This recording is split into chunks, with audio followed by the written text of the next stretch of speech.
Justement à ce qui se passe à l'Aie en ce moment.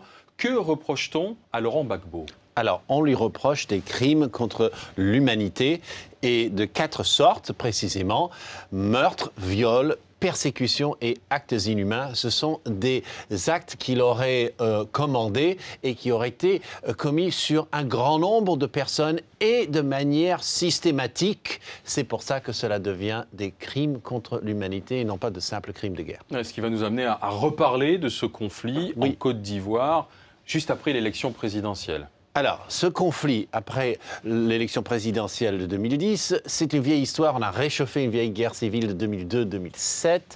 Il y a cette ligne de partage en Côte d'Ivoire.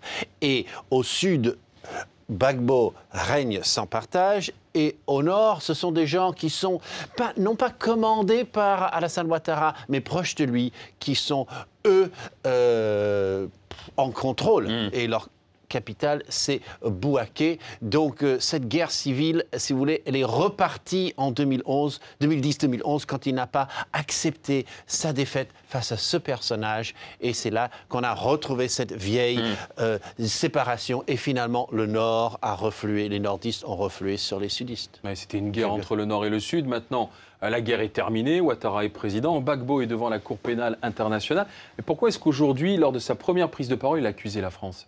Alors, il veut, en fait, c'est son avocat qui me l'a dit au téléphone il y a quelques minutes, faire le procès de la France en Afrique et pas seulement, non seulement en Côte d'Ivoire. Parce que autrefois, il y avait un traité secret entre la France et la Côte d'Ivoire, mais tout a mal tourné aux yeux de Gbagbo. La force licorne française est venue avec les casques bleus de l'ONU et ils ont mis le système gbagbiste en pièces. Et Gbagbo, il a quand même à se reprocher un usage immodéré de milices. Ces milices ont fait pas mal d'exactions sur les Français en 2004. Les Français ont tiré abondamment sur les Ivoiriens à cette date. Donc, on va se jeter tout ça à la figure lors de ce procès. Harold Iman sur les tenants et les aboutissants du procès, futur procès de Laurent Gbagbo devant la Cour pénale internationale.